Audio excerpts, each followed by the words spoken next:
একটা দৃশ্য দেখে খুব কষ্ট লেগেছে বাংলাদেশে, পাবনাতে। আল্লাহর কোরআনের প্রায় 150 কপি আগুনে পুড়ে গেছে।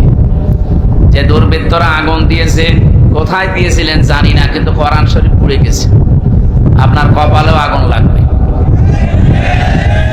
আশা করছি তওবা করে ফিরে আসবে। যদি হঠকারিতা করেন আপনি জাহান্নামী, এটা লিখে নিতে পারেন। আল কোরআন হুজ্জাতুল লাকা ওয়া আলাইকা, কোরআন কারো পক্ষে সাক্ষী হবে অথবা বিপক্ষে সাক্ষী হবে। আমরা কোরআনের পক্ষে সাক্ষী চাই না বিপক্ষে? বলেন বলেন।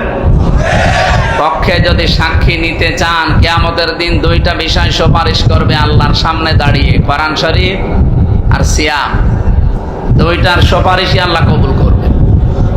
কিন্তু সুপারিশ পাওয়ার যোগ্যতা তো আপনার থাকা লাগবে। কথা বলেন না কেন? আমি